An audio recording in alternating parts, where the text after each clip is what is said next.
Le matin, ma femme m'a envoyé un message, les plans ont changé, tu ne viens pas sur la croisière. Ma fille veut son vrai père. À midi, j'ai annulé les paiements, vendu la maison et quitté la ville. Quand elles sont revenues. À 6h42, mon téléphone a vibré sur la table de la cuisine.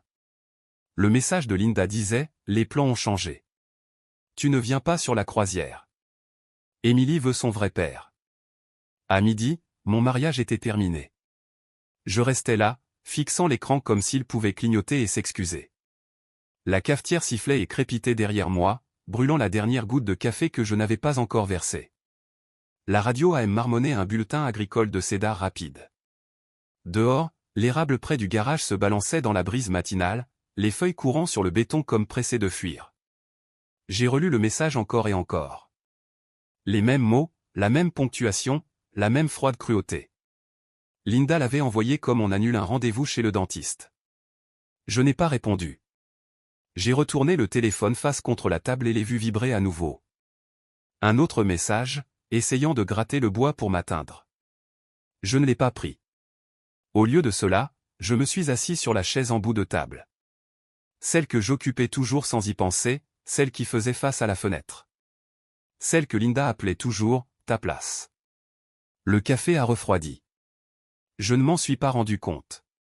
14 ans plus tôt, j'avais emménagé dans cette maison de East Locust Street, à Davenport, avec un canapé, une caisse à outils et une promesse que j'avais l'intention de tenir. Émilie avait 12 ans à l'époque, une fillette maigrichonne avec un appareil dentaire et des yeux toujours à l'affût. Son vrai père, Rick Donnelly, avait été plus absent que présent. Linda me l'avait raconté la première nuit où nous étions restés assis sur les marches de derrière, des bières suintant de fraîcheur dans nos mains. C'est juste nous, avait-elle dit. On est une famille maintenant. On est une famille. Elle l'avait répété tant de fois au fil des ans. Dès que l'argent entrait en jeu, surtout quand j'avais payé l'appareil dentaire d'Émilie, Linda me serrait le bras et disait, ton argent, c'est notre argent. Quand j'avais utilisé une partie de nos économies pour acheter la Honda d'occasion d'Émilie après son entrée à l'Iowa State, Linda avait dit, c'est ce que font les parents. Quand j'avais configuré le prélèvement automatique pour la croisière, le voyage d'anniversaire sur le Mississippi dont elle parlait à demi-mot depuis des mois, Linda m'avait embrassé la joue et dit, on le mérite. Nous. Mais le message ne disait pas, nous. Il disait, ma fille, et, son vrai père. Le téléphone a vibré à nouveau. Je me suis enfin levé et suis allé à l'évier. J'ai vidé le café sans y goûter. La tasse a cogné fort contre la porcelaine, comme si elle était en colère contre moi de l'avoir gaspillée. Je l'ai quand même rincée, lentement, regardant la vapeur s'enrouler et disparaître. Quand j'ai pris le téléphone cette fois, ce n'était pas un autre message. C'était une notification de messagerie vocale. J'ai reconnu la voix de Linda avant même d'appuyer sur « Écouter ». Tendue, rapide, déjà irritée. « Marc, n'en fais pas un problème », a-t-elle dit. C'est juste qu'Émilie l'a demandé. Tu comprends, n'est-ce pas? Rappelle-moi quand tu te seras calmé. Calmé. Je me suis adossé au comptoir et j'ai fermé les yeux. J'ai vu Émilie, 12 ans, assise à cette même table avec ses devoirs de maths éparpillés, en larmes parce que Rick n'était encore pas venu. Je me suis souvenu d'avoir tiré la chaise à côté d'elle, pas celle du bout de la table, et d'avoir dit, « Allez, ma puce, on va résoudre ça ensemble. » Je me suis souvenu de la façon dont elle avait souri, de travers et soulagée, comme si elle avait retenu son souffle. J'ai réécouté le message. La voix de Linda m'a paru étudier la seconde fois, comme si elle l'avait répété dans sa tête avant d'appeler. Je n'ai pas rappelé. À 9h30, j'étais censé être en route pour Dubuque, pour une visite chez un concessionnaire. J'ai mis ma veste, pris mes clés et me suis arrêté dans le couloir où les photos de famille étaient accrochées. Il y en avait une de l'année où nous avions refinancé la maison, Linda et Émilie sur le canapé. Moi, debout un peu sur le côté, la main sur le dossier, comme si je n'étais pas sûr d'appartenir à ce cadre. Je ne l'avais jamais remarqué avant. Chez le concessionnaire, j'ai serré des mains, discuté chiffres, acquiescé au bon moment. J'ai manqué une question et j'ai dû la faire répéter. Mon téléphone a vibré dans ma poche. Je l'ai ignoré. Il a vibré encore, et encore. Sur le chemin du retour, je me suis arrêté à une station-service Casès et me suis assis dans mon pick-up, le moteur tournant. J'ai écouté le téléphone sonner jusqu'à ce qu'il s'arrête. Le silence qui a suivi m'a semblé lourd, comme une porte qui se ferme quelque part où je ne pouvais plus accéder. J'ai pensé à appeler mon ami Tom, du club des vétérans. J'ai pensé à appeler ma sœur Amoline. J'ai pensé à appeler Rick Donnelly et à lui demander ce qu'il croyait faire, en revenant dans ma vie comme un invité qui aurait enfin vu l'addition. À la place, j'ai conduit jusqu'à la maison. La maison était trop silencieuse. Linda était partie tôt pour l'aéroport, alors le lit était fait, tiré et lisse comme celui d'un hôtel. Je me suis rassis à la table, sur cette chaise en bout de table, et j'ai regardé les places vides. J'ai imaginé Linda et Emily sur le pont du bateau de croisière, le vent dans les cheveux, et Rick adossé au bastingage comme s'il avait conquis la vue. Mon téléphone a vibré une fois de plus. Cette fois, c'était un message d'Emily. « S'il te plaît, respecte notre espace. » Je l'ai fixé jusqu'à ce que les lettres deviennent floues. J'ai remis le téléphone sur la table. Je n'ai rien jeté. Je n'ai pas juré. À midi, j'ai annulé les paiements pour la croisière, le financement de la voiture d'Emily et les comptes communs à mon nom. J'ai appelé un agent immobilier que je connaissais des petits déjeuners à la mairie. « Me vendez la maison », ai-je dit. « Prix ferme, paiement au comptant. Je serai hors de la ville demain. » Il a posé quelques questions. J'ai répondu par des chiffres. J'ai raccroché, et pour la première fois de la journée, ce silence ne m'a plus semblé lourd. Il m'a simplement semblé calme. Il m'a semblé mien. Je me contentais de retourner mon téléphone et de le pousser de quelques centimètres, comme on le ferait avec quelque chose de brûlant qu'on ne veut plus toucher. La radio AM était passée au bulletin d'information. Un reportage sur le niveau des rivières, sur les bateaux, sur les départs et les retours. Je suis resté assis là plus longtemps que prévu, à écouter, à respirer, laissant la douleur se muer en quelque chose de plus lourd et stable. Quelque chose qui ne criait pas, qui n'avait pas besoin de crier. C'est à ce moment-là que ça a cessé d'être une question de croisière. C'est à ce moment-là que j'ai compris que ce n'était ni un malentendu ni une simple mauvaise journée. C'était une ligne qui était tracée, une ligne vers laquelle elle s'était lentement dirigée pendant des années, pendant que je payais les factures et souriais sur les photos. Je me levai, attrapai la chaise en bout de table et la poussai sous la table, comme pour libérer de l'espace. Puis je pris mon téléphone et désactivai les notifications. Je ne dormis pas beaucoup cette nuit-là. Pas d'un sommeil agité, mais de cette façon où vos yeux sont fermés mais votre cerveau continue de tourner en rond. Chaque fois que je commençais à sombrer dans le sommeil, cette ligne revenait, ma fille, son vrai père. Elle était là, comme un grain de poussière sous une lentille de contact, minuscule, mais impossible à ignorer. À 5h30, j'abandonnais. Je me rasai, m'habillai et préparai à nouveau du café. Cette fois, je le bus debout. La maison semblait différente à la lueur de l'aube, comme si elle attendait des instructions. Je vérifiai mon téléphone par habitude. 3 appels manqués de Linda, 2 messages vocaux. Je ne les écoutais pas. Sur le chemin du travail, la radio AM oscilla entre les stations. Un bulletin agricole, puis un débat sur les taux d'intérêt. Je pensais au mot « taux » de la façon dont un homme pense à quelque chose avec lequel on ne peut pas discuter, seulement s'y préparer. Au bureau, je tenais jusqu'à 10h avant que mes mains ne se mettent à trembler. Je dis à mon assistante que je devais sortir et je conduisis directement à la caisse de crédit de Davenport.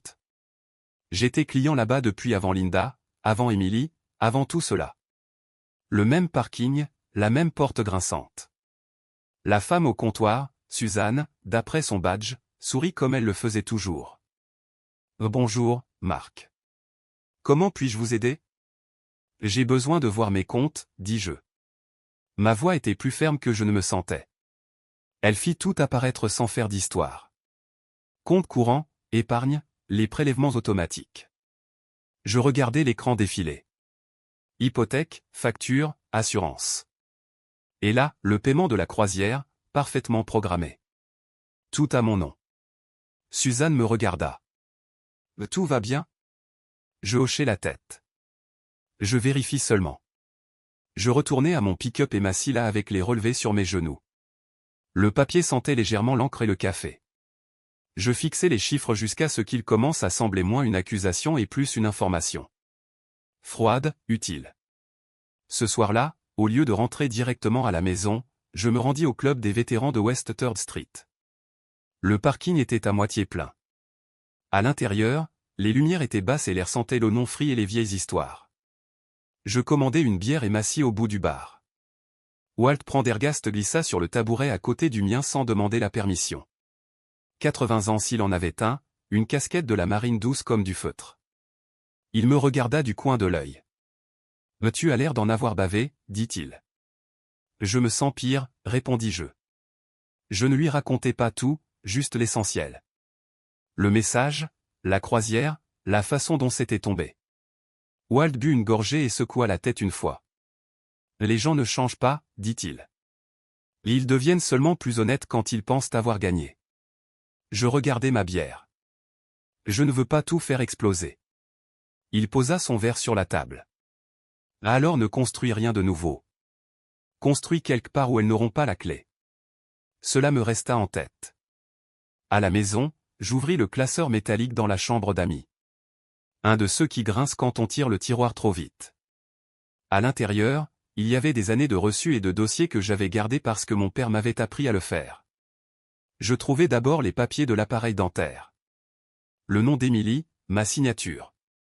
Je trouvai la facture du garagiste quand la Honda avait eu besoin d'une transmission. Les chèques pour le fonds universitaire, des petites sommes, régulières, au fil des années. Je me souvins avoir sauté des déjeuners pour faire ces dépôts. Linda disait toujours que c'était gentil, nécessaire.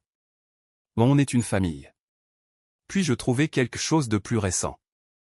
Des virements que je ne reconnaissais pas immédiatement. Des petites sommes, régulières. Linda transférant de l'argent vers un compte au nom d'Émilie. Rien d'illégal, rien d'énorme, mais caché. Silencieux. Je me renversai dans ma chaise et je ris une fois, bref et surpris. Ce n'était toujours pas de la colère. C'était de la clarté. Mon téléphone vibra sur la table. Je l'ignorais. Il vibra de nouveau. Je le retournai et regardai l'écran s'allumer puis s'éteindre. Le lendemain matin, j'appelai la compagnie de croisière. La femme au téléphone fut polie et indifférente. « Le motif de l'annulation » demanda-t-elle. « Je ne suis plus un passager, dis-je. » À plusieurs égards. Elle traita la demande sans commentaire. Cet après-midi-là, j'appelai un avocat recommandé par la caisse de crédit. Nous nous rencontrâmes le lendemain. Il était plus jeune que je ne l'avais imaginé, cravate desserrée et bureau en désordre sous les dossiers. La maison est enregistrée uniquement à votre nom, dit-il après un rapide examen. Vous pouvez la vendre. Et ma femme, demandai-je. Elle y vit, répondit-il. Ce n'est pas la même chose. Je conduisis lentement vers la maison. Je m'assis à nouveau à la table, sur cette chaise en bout de table, et j'étalai les papiers. Le téléphone était posé à côté, maintenant silencieux. Je n'étais pas en colère, pas encore. J'étais fatigué, pour la première fois, certain. Certain que ce que j'avais appelé de la patience n'était, en réalité, que de la permission. Je rassemblai les dossiers, les empilai avec soin et repoussai la chaise sous la table. Demain, je passerai un coup de fil. J'attendis une journée entière avant de faire l'appel. Non pas parce que j'étais hésitant, mais parce que j'avais besoin d'entendre mes propres pensées sans que la voix de Linda ne les recouvre. Le silence fait cela. Il donne de l'espace pour voir ce que l'on a évité. L'agent immobilier décrocha au deuxième appel. Elle s'appelait Karen Whitfield, du bureau de Bettendorf. Je l'avais rencontrée des années plus tôt à un barbecue de quartier. Je pense à vendre, dis-je. Elle ne demanda pas pourquoi. Elle demanda juste l'adresse. Nous parcourûmes la maison 2 jours plus tard. Je gardais les mains dans les poches tandis qu'elle prenait des notes, tapotant les murs, vérifiant les fenêtres. L'endroit semblait plus petit que dans mes souvenirs, comme s'il avait déjà commencé à me lâcher. « Votre femme est au courant ?» demanda-t-elle avec précaution. « Elle voyage » répondis-je. « Je m'occupe de tout. » Karen hocha la tête. « On peut aller vite, si vous le souhaitez. Mais pour être clair, si elle conteste, la situation peut devenir moche. »« J'ai l'habitude du moche, dis-je. Je suis fatigué du bruit. » Ce soir-là, mon téléphone sonna pendant que je rangeais une boîte de vieilles chemises de travail. Le nom de Linda illumina l'écran. Je ne répondis pas. Il sonna à nouveau, puis une fois de plus. Les vibrations le firent avancer sur la commode, comme s'il essayait de s'échapper. Un message vocal arriva, puis un autre. J'en écoutai un. Sa voix avait changé, passant de l'irritation à quelque chose de plus coupant. Marc, arrête ça. Tu me fais honte. Rick est là. Il pense que tu exagères. Rick. Bien sûr qu'il était là. J'effaçai le message et éteignis mon téléphone. L'offre arriva plus vite que prévu. Un jeune couple, Ben et Alyssa Morale, employés à l'arsenal de Rock Island. Premier bébé en route. Pré-VA pré-approuvé. Il devait emménager avant la fin du mois. Karen hésita. Et il demande une légère réduction sur le prix. Je pensais à la table de la salle à manger, à la chaise en bout de table, à la façon dont je la repoussais toujours quand les choses se tendaient. D'accord, dis-je. Le jour de la signature fut silencieux. Juste moi, l'agent du notaire et le bourdonnement des néons. Ma main trembla une fois en signant la dernière page. Après, elle ne trembla plus. Alors que je me levais pour partir, mon téléphone reprit vie. Un message d'Émilie. Papa Marc, s'il te plaît, ne fais rien de trop brusque. Je le fixai longtemps. Puis je répondis, je fais ce que j'aurais dû faire il y a longtemps. Je chargeai mon pick-up cette nuit-là. Seulement l'essentiel. Je laissai le reste exactement où il était. Quand je sortis du garage avant l'aube, la maison semblait identique, solide, silencieuse, appartenant déjà à quelqu'un d'autre. Elles étaient quelque part sur le fleuve, levant un toast. Je roulais vers l'ouest, le soleil se levant, et je respirais enfin à nouveau. Elle revint un mardi. Je le sais parce que Karen m'a envoyé un message à 15h18, avec 3 mots et pas de ponctuation. Là elles sont là. J'étais assis dans un restaurant à la sortie de Muscatine, un endroit avec des banquettes en vinyle et un café qui avait le goût de quelque chose qui avait un jour songé à être du café. Je ne répondis pas tout de suite. Je posai le téléphone, entrelaçai mes mains et fixai le porte-serviette comme s'il pouvait expliquer quelque chose. Puis je repris le téléphone et j'attendis. Linda appela la première.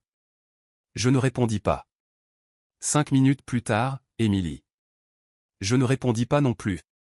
Karen me raconta le reste plus tard, morceau par morceau, sa voix calme, avec ce ton de professionnel de l'immobilier qui semblait décrire des dégâts du temps plutôt qu'une vie en train de se défaire. Linda était entrée dans l'allée en riant, sa valise toujours dans le coffre. Émilie était derrière elle, des lunettes de soleil, son téléphone à la main. Elles avaient ri au début d'une voiture qu'elle ne reconnaissait pas, la pelouse tondue différemment, un nouveau pot de fleurs près de la porte. Puis Linda essaya sa clé. Karen dit qu'elle secoua la poignée avec force, comme si elle pensait que la serrure allait s'excuser et s'ouvrir par honte. Quand la porte ne céda pas, Linda fit un pas en arrière et fixa la maison comme si elle l'avait trahi personnellement. Elle appela mon nom à haute voix. Puis elle se mit à composer mon numéro. À l'intérieur, Ben Moral ouvrit la porte à moitié, avec la chaîne de sécurité toujours mise. Il fut poli, s'excusa presque, dit qu'ils avaient emménagé ce matin même, donna son nom, demanda s'il pouvait aider. Linda rit un son bref et aigu et lui dit qu'il était chez elle. Ben demanda ce qu'elle voulait dire. C'est là que Linda commença à crier. Alyssa apparut derrière lui, une main sur son ventre. Émilie resta figée sur le trottoir, le téléphone tombé de sa main, le visage pâle. Karen dit que c'était le silence qui l'avait le plus frappé cette demi-seconde où Émilie regarda autour d'elle comme quelqu'un qui attend un coup de poing. La police arriva. 2 agents, un plus âgé qui semblait préférer être n'importe où ailleurs. Les papiers furent montrés, les noms lus, les dates vérifiées. L'agent plus âgé se tourna vers Linda et demanda, « Madame, à quel nom est enregistré le titre de propriété ?» Karen me raconta que Linda ne répondit pas tout de suite. Cette pause fut le moment où la réalité la frappa enfin. Et Linda m'a encore appelé. Je répondis au 4e appel. « Marc, dit-elle, le souffle court. Qu'est-ce que tu as fait ?» Je m'adossai sur la banquette et regardai par la fenêtre, vers le parking. Un semi-remorquat passa. Quelque part, une alarme de voiture bipa puis s'arrêta. « J'ai vendu la maison, dis-je. »« Tu ne peux pas faire ça, répliqua-t-elle, la voix tranchante. »« C'est notre maison. »« C'était ma maison, répondis-je. »« Tu y vivais seulement. » Elle se mit alors à parler vite. « Menace, tribunal. »« Comment oses-tu » Rick, lui, n'aurait jamais fait ça. Rick. Émilie prit le téléphone après cela. Elle ne cria pas. Cela fit presque plus mal. Je ne pensais pas que tu le ferais vraiment, dit-elle. Sa voix se brisa sur le mot « vraiment ». Je ne pensais pas que tu pensais vraiment ce que tu disais, répondis-je. Je gardai ma voix ferme. Cela exigea un effort, mais c'est là où nous en étions. Il y eut une longue pause. Je pouvais entendre Linda en arrière-plan, prononçant mon nom comme une insulte. Je t'ai élevé, dis-je enfin. Je ne louais pas une place dans ta vie. Émilie ne répondit pas. L'appel s'arrêta. Je terminai mon café. Il avait un goût amer désormais. Cette nuit-là, je m'assis seul dans la petite location que j'avais trouvée, un endroit près du fleuve. Rien de sophistiqué. Je dépliai la carte que Ben et Alyssa avaient glissée dans ma boîte aux lettres. Un remerciement, une photo de leur échographie à l'intérieur. Je m'assis à la petite table et imaginai l'ancienne salle à manger, la chaise en bout de table, l'endroit où je m'asseyais et essayais de tout maintenir ensemble. Pour la première fois, la chaise était vide, et cela ne semblait pas être une perte. Elles déposèrent leur recours une semaine plus tard. Ce n'était pas le divorce, du moins pas encore. Linda attaqua d'abord la maison, comme si elle pouvait rembobiner le temps en criant assez fort dans la bonne salle. Je fus officiellement notifié chez moi un vendredi après-midi, le papier rigide et officiel, mon nom orthographié correctement pour la première fois. Le tribunal du comté de Scott sentait les vieux livres et le désinfectant, le genre d'endroit où les voix baissent sans que personne ne le demande. Je portais la même veste que j'avais mise pour des enterrements et des dîners chez des concessionnaires. Rien de sophistiqué, juste propre. Je tenais une enveloppe Kraft sous le bras, lourde de papier et de mémoire. Linda arriva avec 10 minutes de retard, ses talons claquant trop fort sur le sol. Émilie la suivit, les yeux baissés, tenant son sac comme un bouclier. Rick Donnelly venait derrière elle, les mains dans les poches, un sourire trop détendu pour l'endroit. La médiatrice, une femme d'une 60aine d'années avec des lunettes de lecture accrochées à une chaîne, regarda le dossier une fois. « Gardons cela simple, dit-elle. Nous sommes ici pour discuter de propriété. » Linda prit la parole avant même que je ne m'assoie. « Il nous a abandonnés, dit-elle, me pointant du doigt comme une tache. Il a vendu notre maison dans notre dos. Ma fille a été humiliée. » La médiatrice leva une main. « Monsieur Alverson, vous aurez votre tour. » J'attendis. Ce fut la partie la plus difficile, laisser les mots s'accumuler sans interrompre. Linda parla de sacrifice, de famille, de la façon dont j'avais toujours promis de prendre soin d'elle. Rick hochait la tête en signe d'approbation, comme s'il avait été présent tout ce temps. Quand la médiatrice se tourna enfin vers moi, je me levai et posai l'enveloppe sur la table. Elle fit un bruit sourd et solide en atterrissant. « Je n'ai abandonné personne, dis-je. » Ma voix me surprit. Calme, égal. J'ai arrêté de payer pour une vie dont je n'avais pas la permission de faire partie. J'ouvris l'enveloppe et fis glisser les documents vers l'avant, l'acte de propriété, les relevés hypothécaires, les reçus de la croisière, les confirmations de prélèvement automatique, des dates entourées au stylo. Linda ricana. « L'argent n'est pas tout. »« Tu disais que c'était le cas quand c'était le mien, » répondis-je. La médiatrice ajusta ses lunettes et lut. Elle ne se pressa pas. Cela aida. Elle regarda Linda. La propriété était enregistrée au nom de Monsieur Alverson uniquement. Ce n'est pas juste, dit Linda. Nous étions mariés. Oui, dit la médiatrice. Mais le mariage, en lui-même, ne modifie pas les titres de propriété. Rick se pencha alors en avant. Je suis son père, dit-il. Et Émilie méritait cette maison. Je le regardai pour la première fois depuis mon entrée. Le même sourire qu'il avait au barbecue des années auparavant, quand il avait emprunté de l'argent et promis de le rendre. Vraiment, demandai-je. Tu veux dire, comme elle méritait la pension alimentaire? La salle devint silencieuse. Le sourire de Rick vacilla. Ce n'est pas. J'ai les reçus de ça aussi, dis-je, tapant sur l'enveloppe. Paiement de retard d'assurance, mensualité manquée, réparation d'urgence, des choses que tu as manquées. Émilie leva finalement les yeux. Ils étaient humides, mais il y avait aussi autre chose. Une prise de conscience. La médiatrice se racla la gorge. Il ne s'agit pas de sentiments, dit-elle. Sur le plan légal, Monsieur Alverson a agi dans son droit. Le visage de Linda devint rouge. Alors ils sentirent simplement comme ça? Je regardai droit dans ses yeux. Je ne mentir pas, dis-je. J'ai payé pendant 14 ans. Personne n'applaudit. Aucun marteau ne frappa, mais quelque chose changea malgré tout. Linda s'affaissa dans sa chaise. Rick recula de la table. Emily fixa ses propres mains. La médiatrice ferma le dossier. Il n'y a aucun fondement ici pour contester la vente, dit-elle. Nous en avons terminé. Dehors, le soleil brillait sur les marches du tribunal. Je restai là un moment, respirant un air qui semblait mérité. Emily sortit la dernière. Elle s'arrêta à quelques mètres de distance. Je ne savais pas tout ça, dit-elle à voix basse. Je sais, répondis-je. Et je savais. Mais le savoir maintenant importe. Elle secoua la tête une fois. Elle ne m'embrassa pas. Elle ne s'excusa pas. Pas encore. Je marchai seul jusqu'à mon pick-up, l'enveloppe plus légère qu'elle ne l'était à mon arrivée. Le fleuve était bas cet automne, d'une telle baisse que les rochers montraient leur dos et que l'eau glissait autour d'eux plutôt que par-dessus. J'appris cela en m'asseyant sur la berge la plupart des matins, avec une bouteille isotherme et une chaise de camping bon marché, observant le Mississippi se réveiller de la même manière que moi, lentement, honnêtement, sans s'excuser. La location était petite, une chambre, une table assez grande pour deux, même si ce n'était généralement que moi. La radio fonctionnait si on tournait le cadran au bon endroit. J'aime cela. Les choses qui exigent un peu de patience ont tendance à raconter la vérité. Je suis resté des semaines sans nouvelles de Linda. Quand j'en ai eu, ce fut un court email concernant le réacheminement du courrier et une facture qu'elle pensait que je devais encore. Je l'ai transféré à mon avocat et j'ai laissé faire. Pas de réponse, pas d'explication. Le silence était devenu un outil que je savais utiliser sans me blesser. Emily m'a envoyé un message en octobre.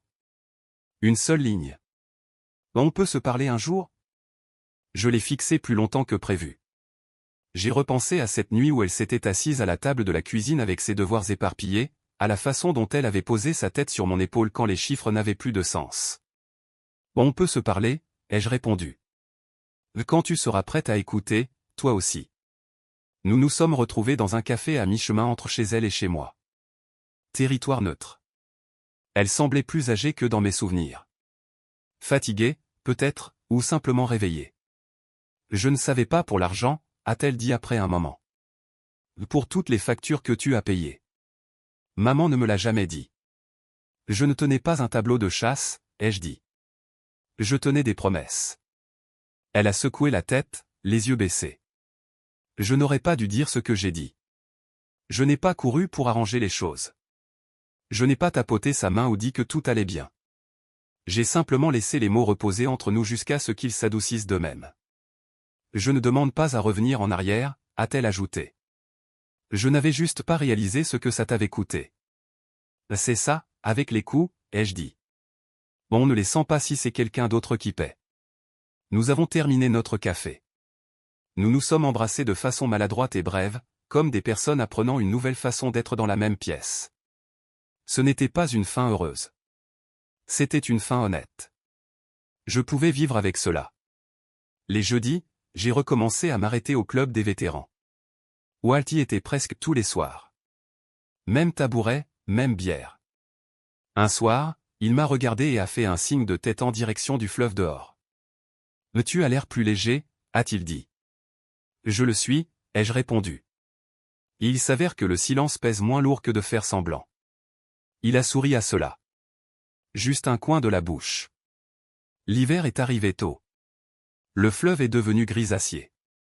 J'ai acheté un manteau plus épais et j'ai appris à cuisiner pour une personne sans tout brûler. J'ai mieux dormi. Pas plus longtemps, juste plus profondément. Certains soirs, j'ai repensé à la maison d'East Locust Street, à la table de la salle à manger, à la chaise en bout de table, à la façon dont je la repoussais toujours prudent pour ne pas occuper trop d'espace. Je ne le fais plus. Ce que j'ai appris, ce qui m'a pris 14 ans et un message silencieux pour comprendre, c'est ceci, l'amour sans le respect n'est qu'une corvée. Et le silence, quand il est choisi, peut être une forme de force. Si vous avez déjà été effacé en silence, si on vous a déjà dit que vous faisiez partie du tableau jusqu'au jour où vous n'en faisiez plus partie, j'espère que cette histoire vous rappellera que la dignité ne crie pas, et que la justice ne tonne pas toujours. Parfois, elle signe simplement les papiers, charge le pick-up, et avance. Commentaire Monsieur Reddit. Alors, les gars, la morale de l'histoire c'est, avant de jouer les héros dans une famille qui n'est pas la vôtre, vérifiez si votre nom est sur le titre de propriété, ou au moins dans le groupe WhatsApp familial. Parfois, le heureux pour toujours a un prix, et ce prix, c'est votre santé mentale. Mais rassurez-vous, le silence est aussi une réponse, surtout quand il s'accompagne d'un déménagement et d'un compte en banque bien à vous. Avec amour, ou sans, le Monsieur Reddit qui a déjà payé la leçon pour vous.